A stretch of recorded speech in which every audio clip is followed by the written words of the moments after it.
Shalom, saudaraku yang terkasih dalam Tuhan kita Yesus Kristus. Selamat pagi.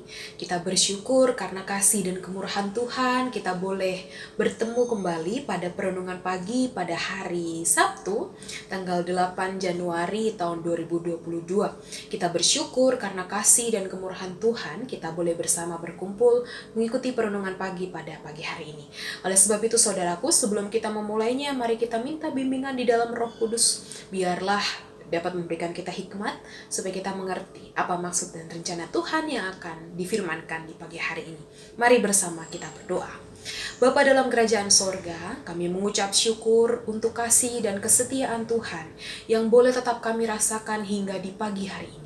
Kami merasakan bahwa Tuhan senantiasa ada dalam setiap aspek kehidupan kami. Dan kami boleh dihantarkan pada akhir pekan di hari Sabtu tanggal 8 Januari di hari ini.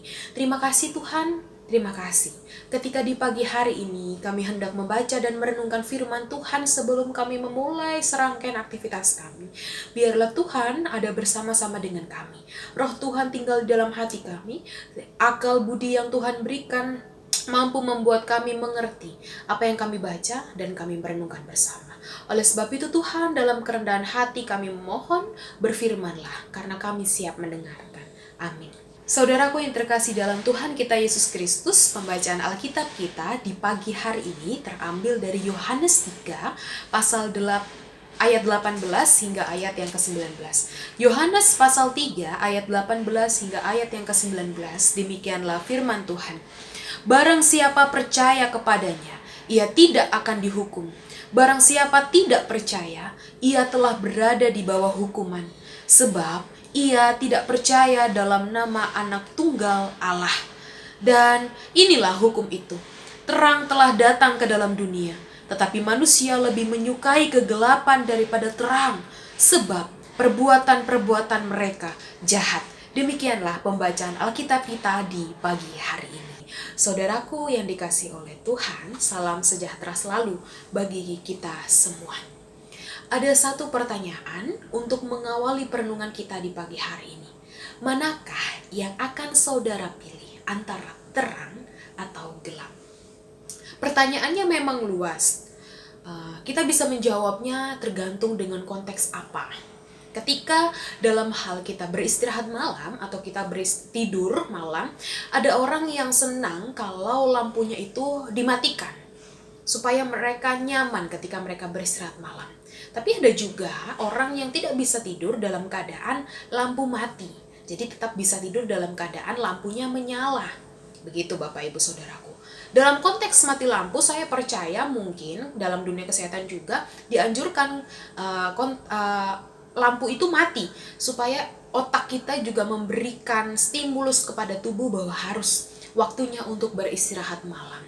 Namun pada pagi hari ini saudaraku, kita akan bersama diajak untuk memahami antara gelap dan terang yang sesungguhnya melalui bacaan kita di pagi hari ini. Kegelapan yang dituliskan dalam nats kita di pagi hari ini merupakan gambaran akan suatu krisis.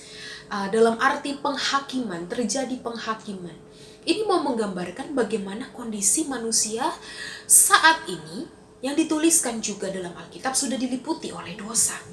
Sadar atau tidak sadar saudaraku, keadaan manusia saat ini sedang dalam krisis tadi, yaitu dalam situasi yang berbahaya.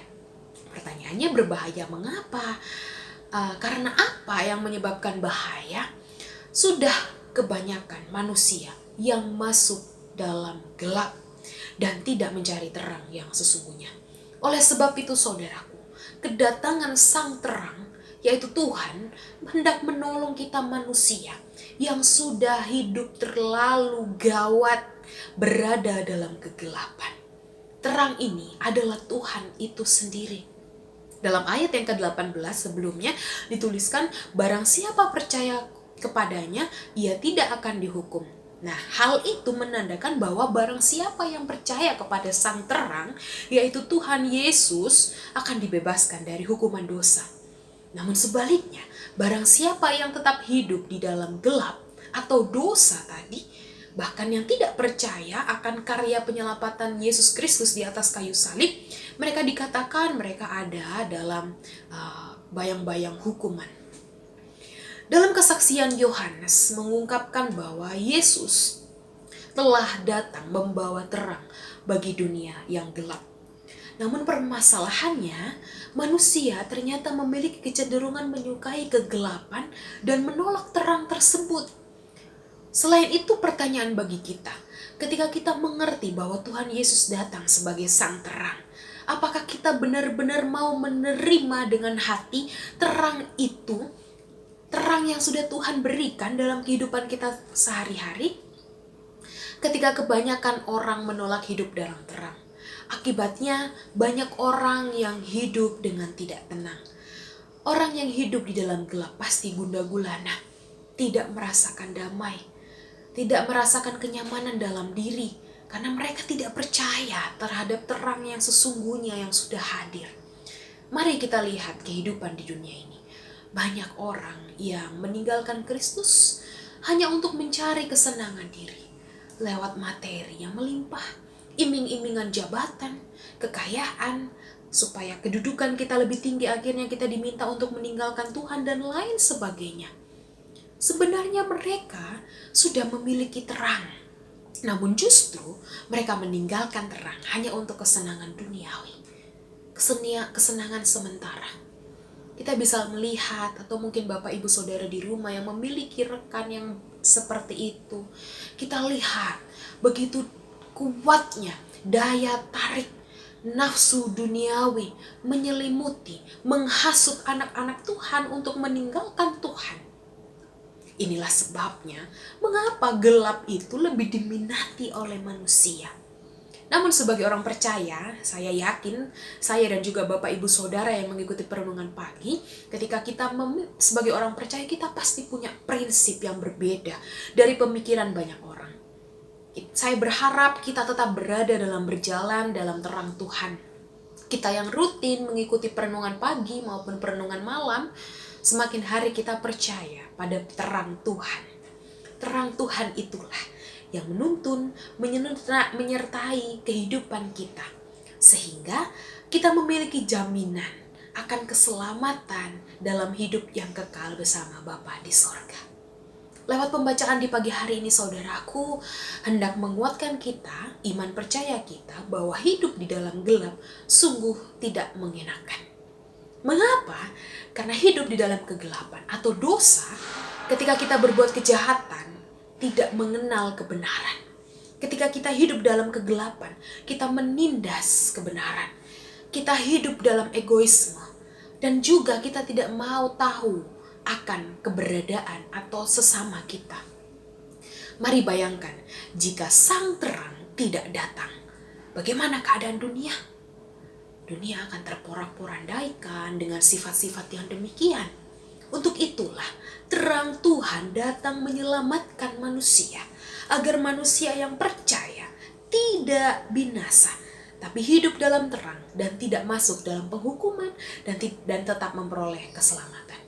Oleh sebab itu saudaraku, di pagi hari ini, dengan segala pergumulan, persoalan, sakit penyakit yang sedang kita alami, mari kita tetap sandarkan pada terang kasih Kristus, pada terang kasih Tuhan. Niscaya Tuhan pasti bertindak yang terbaik dalam kehidupan kita. Kehidupan kita masih panjang di sepanjang tahun 2022. Oleh sebab itu, mari terimalah terang yang sudah datang kepada kita, memberikan karya penyelamatan yang luar biasa. Sehingga ketika terang itu ada di dalam hati kita, kita akan merasa ada penyertaan Tuhan dari setiap permasalahan, himpitan, pergumulan, sakit penyakit kita. Jangan pernah sekalipun kita melepaskan terang itu, sebab hal itu membawa kita pada hukuman. Tapi biarlah semakin hari kita semakin percaya kepada Tuhan Yesus yang adalah terang yang sejati, yang selalu menuntun kita, menguatkan kita, melindungi kita dalam kehidupan kita hari lepas hari.